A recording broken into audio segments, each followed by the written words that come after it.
Assalamualaikum warahmatullahi wabarakatuh. Kepada yang terhormat dosen pengampu mata kuliah perilaku organisasi Bapak DR Mulisin MM dan teman-teman yang mengikuti mata kuliah ini, izinkan kami kelompok 12 mempresentasikan tugas kami yang bertema Strategic Planning dan Development Organisasi dengan beranggotakan kelompok 4 orang, yaitu 1 Salma Nur Fadila 397 dan saya sendiri 444, dan Yulin Stefan Pratama 519 dan Diana Rania Sari dengan NIM 546.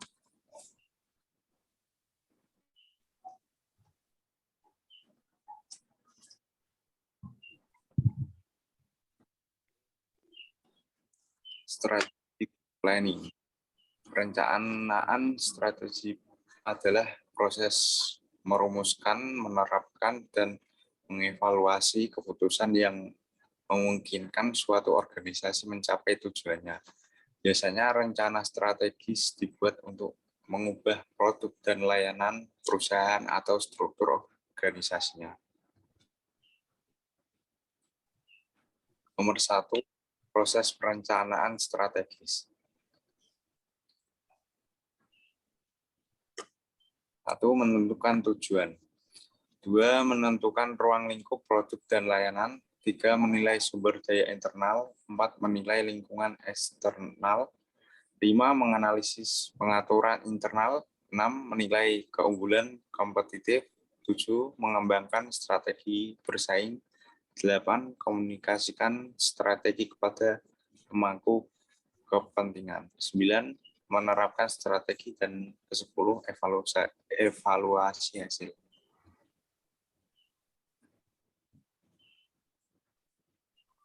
Konsep perencanaan strategis, misi. Serangkaian tugas kewajiban individu dalam organisasi, hal ini untuk menentukan tujuan yang jelas dalam bentuk parameter dan kinerja yang bias dikontrol dan dievaluasi. Visi, gambaran masa depan dari hasil misi yang saling berkaitan yang dapat menciptakan komitmen yang kokoh antar karyawan untuk maju ke arah yang lebih baik. Sasaran, pengembangan diri dari visi dan misi yang harus disampaikan kepada seluruh internal perusahaan sebagai sasaran.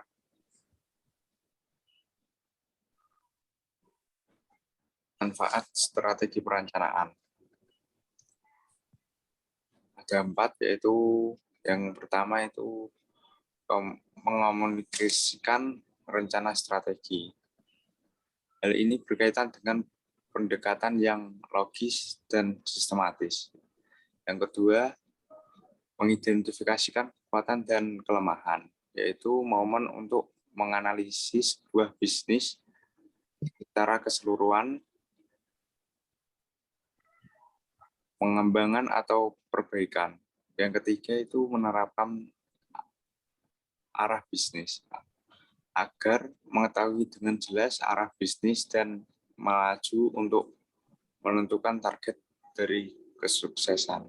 Yang keempat yaitu meningkatkan produktivitas, memperkuat rasa efektivitas dan kepentingan karyawan dalam kesuksesan perusahaan secara keseluruhan. Seterusnya dibacakan oleh Mbak Salma. Selanjutnya ada manajemen perubahan. Manajemen perubahan adalah alat, proses, dan juga teknik untuk mengelola seluruh akibat yang dihasilkan karena adanya perubahan dalam sebuah organisasi. Perilaku individu atau organisasi juga biasa menjadi salah satu faktor yang mempengaruhi tingkat keberhasilan suatu manajemen perubahan.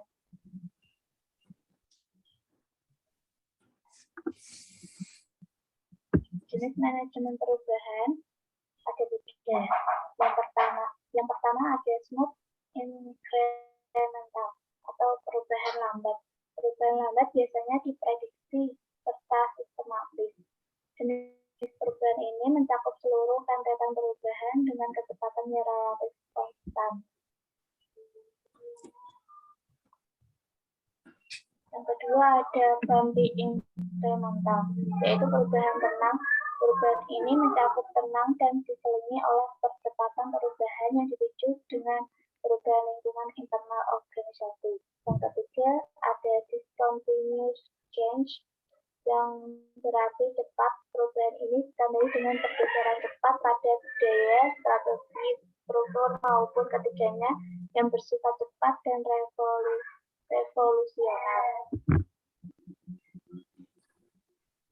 Dampak manajemen perubahan ada 3. Yang pertama, setiap karyawan mampu menerima perubahan lebih cepat dan efektif. Yang ketiga, organisasi dapat merespons dengan cepat terhadap perubahan pasar. Yang ketiga, ada menerapkan langkah yang strategis sistem atau teknologi baru lebih cepat. Selanjutnya akan dibacakan oleh rekan saya, Tania. Hambatan organisasi untuk berubah.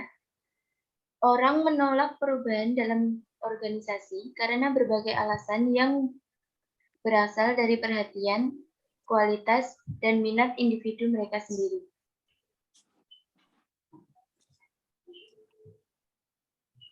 Studi kasus. Pada tahun 2003, Swisspost memutuskan untuk mengurangi 18 situs untuk memproses email ke 3 situs besar dan 6 situs kecil melintasi Swiss. Pendorong utamanya adalah memangkas biaya melalui perencanaan yang lebih baik, inovasi teknologi, dan perampingan. Divisi ini mempekerjakan 17.000 orang dan direncanakan untuk memotong sekitar 3.000 pekerjaan, terutama melalui turnover dan pensiunan dini. Sebuah tim proyek merencanakan, mengubah dan mendukung semua situs selama transisi. Itu situs baru pertama dibuka pada akhir tahun 2007. Bekerja sama dengan manajer lokasi, tim proyek, langkah-langkah yang dirancang untuk mendukung karyawan, seperti rencana redundansi, prosedur kepegawaian, pelatihan ekstensif, dan prosedur komunikasi.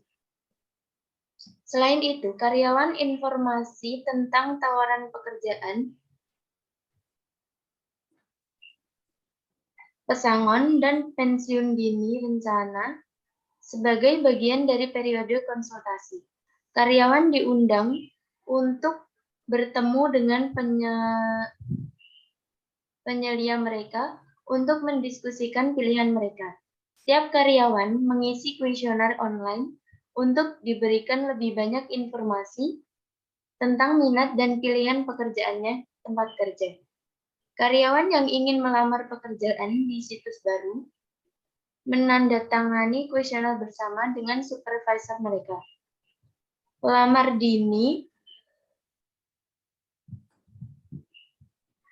dinilai dan dicocokkan dengan perusahaan persyaratan kepegawaian.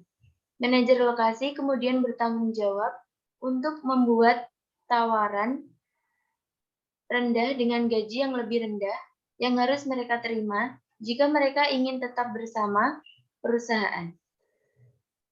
Karyawan yang tidak ditawari pekerjaan diundang untuk menindaklanjuti pembicaraan dan didukung sampai mereka menemukan pekerjaan alternatif, baik di perusahaan atau di tempat lain.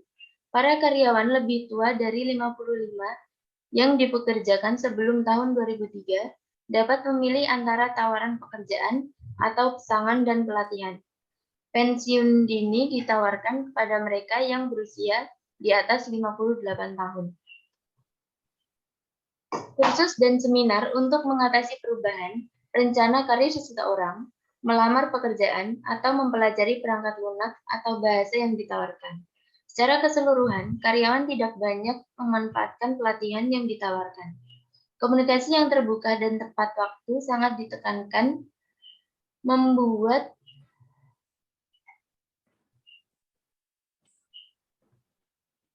Ditekankan memberikan waktu kepada karyawan untuk mencari pekerjaan baru.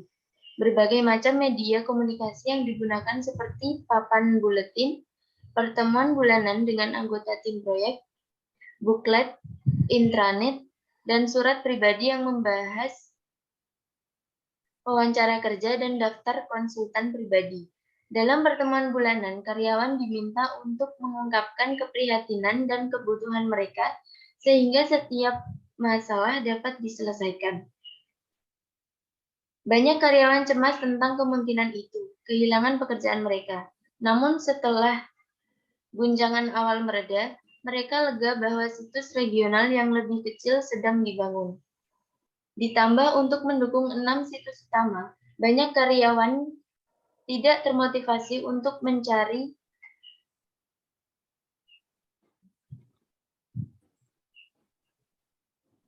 salah satu situs regional baru. Mereka juga tidak memanfaatkan kursus, seminar, atau pelatihan gratis manapun yang disediakan. Yang lain berhenti dari pekerjaan mereka di awal perubahan proses, dan karyawan sementara dipekerjakan untuk mengikuti jasa. Meskipun mahal, ini adalah solusi yang baik daripada yang lain dan mengambil keuntungan dari program dukungan yang tersedia bagi mereka. Dengan menghadiri sesi pelatihan dan lokakarya, pergantian berjalan lancar dan jumlah karyawan lebih sedikit dari yang diharapkan kehilangan pekerjaan. Setahun setelah perubahan, produktivitas meningkat dan para manajer puas. Tetapi menyesal bahwa fleksibilitas dipamerkan selama perubahan telah lagi lenyap.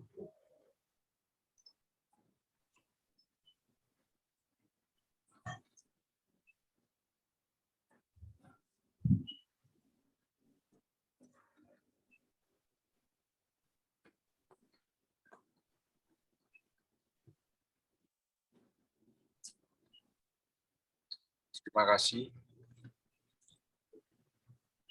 Sekian, terima kasih presentasi dari kelompok kami. Assalamualaikum warahmatullahi wabarakatuh.